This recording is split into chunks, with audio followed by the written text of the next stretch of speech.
The second thing I wanted to talk about today was about how it's really important to distance yourselves from things that keep you in your disorder. And I'm having trouble with that right now, mostly because I'm at a place where I'm not comfortable or happy with where I am. I'm actually incredibly uncomfortable 98% of the time, especially now that my emotions aren't really regulated because my medication is still cut pretty badly, and I'm going to talk to my psychiatrist about it on Tuesday, 2 days from now. So I'm not really in an emotional place that's stable, so I need to recognize that that's going to make my disorder harder, and it's going to make it harder to fight for what I need to do.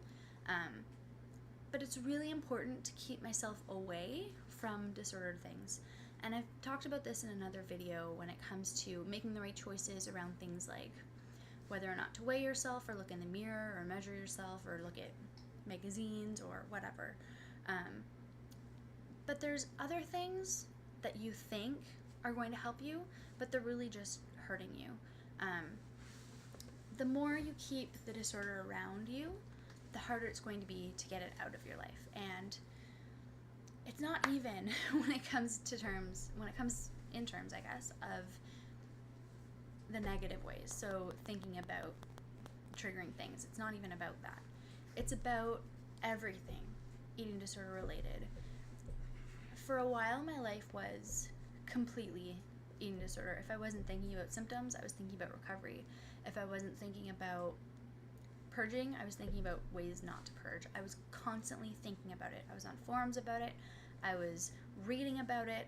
Everything I had to do with was eating disorder related, whether it was recovery or symptomatically based. It was all just eating disorder world. But I've started to kind of distance myself from that, and I didn't think that it would make a big difference until the other day when I started going back to some of those. So basically, I'm on Tumblr, I'm on Reddit, I'm wherever I am, and I follow a lot of things about eating disorders and body acceptance and things like that, hoping that I can come to some sort of realization about myself, hoping that they'll have some sort of insight that I can grab onto. And I used to read a lot too about eating disorders and recovery and things like that. And yes, it's amazing to focus more on recovery than on an active eating disorder, but at the same time, you're focusing on recovery, but you're still focusing on your disorder. So how do you ever expect your life to come away from the disorder? So I've started not going on Tumblr anymore because so many of the people that I follow are eating disorder related. Some of them are symptomatic and some of them aren't, and I didn't want to be part of that world anymore. I didn't want to be being bombarded with all of these messages, positive as they may be most of the time. I didn't want them around me because I know that it still makes me think about it. On Reddit, I don't really follow those boards anymore. Again, just because I know that I'm keeping my eating disorder alive. Even by focusing on how to kill it, I'm keeping it alive. So you sort of have to figure out when that time in your life is to sort of start dropping things and start not focusing on positive or negative eating disorder related things. And I really didn't think that me distancing myself from these things was going to make a difference, I guess. Until the other day, I went on to Tumblr because I was looking for a new phone background. I keep motivational pictures on my phone so that every time I look at them, I am reminded of something important. So one of them is don't believe everything you think. Remember to breathe. The problem is you think you have time.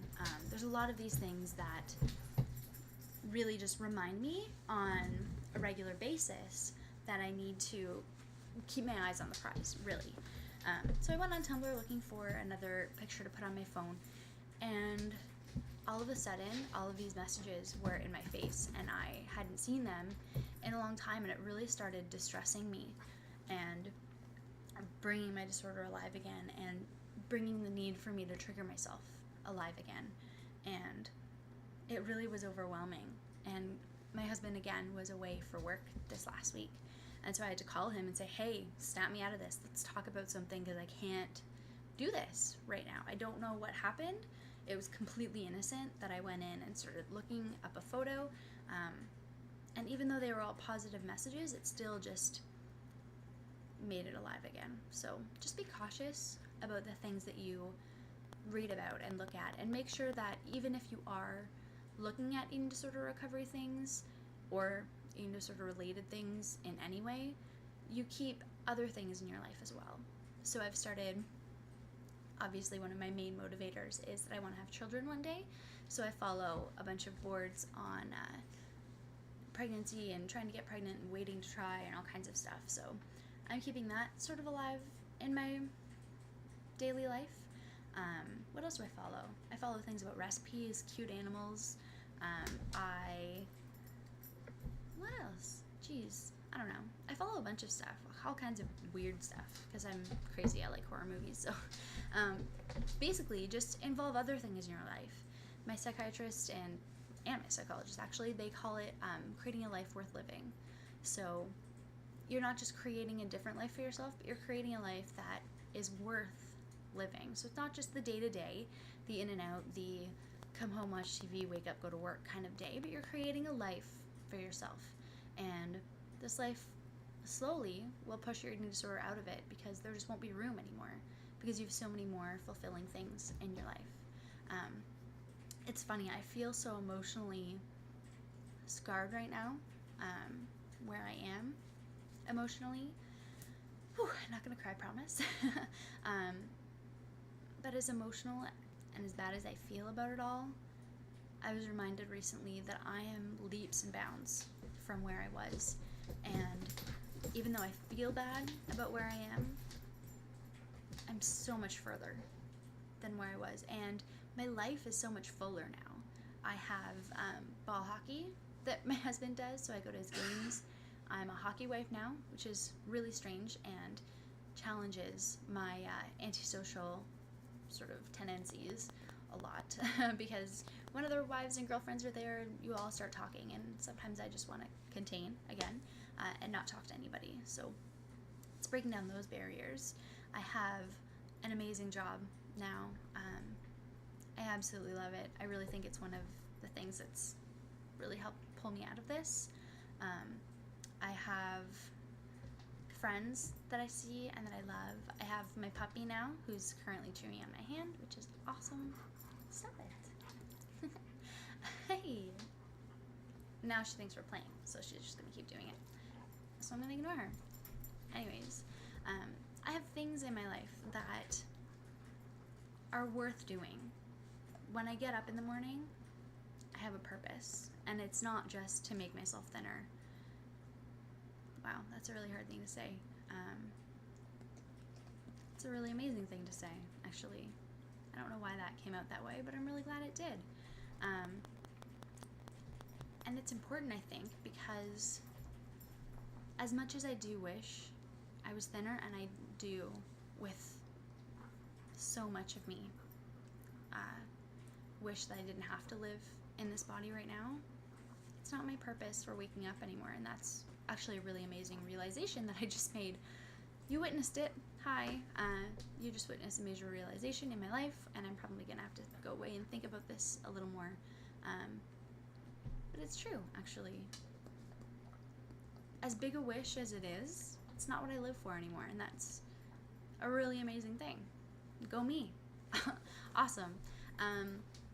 The more you distance yourself from eating disorder containing things, and the more you fill your life with other things, the easier it is for you to go back and make the right choices about how to handle certain situations. But I know that suddenly dropping however many pounds really wouldn't help me get to where I want to go.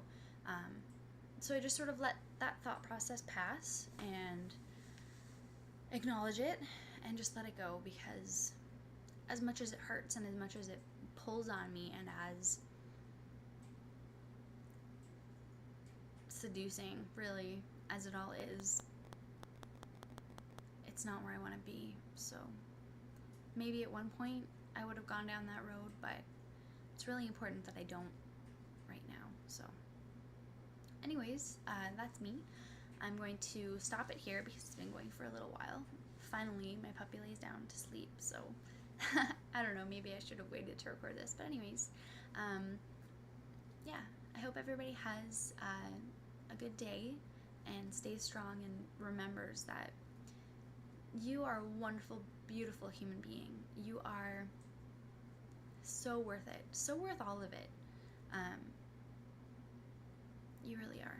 You are an amazing creation. It's a miracle, yes, miracle, that you're alive right now and that you are breathing this air and really feeling whatever it is that you're feeling. It's a miracle that you are you. So really do that some justice and know that you're amazing and you're wonderful and you are capable of so many great things. And that voice in your head that's telling you otherwise, it's lying to you. It's not telling you the truth. It's in its own interests for you to keep going with it. Just know that you're so worth this fight. So worth this fight.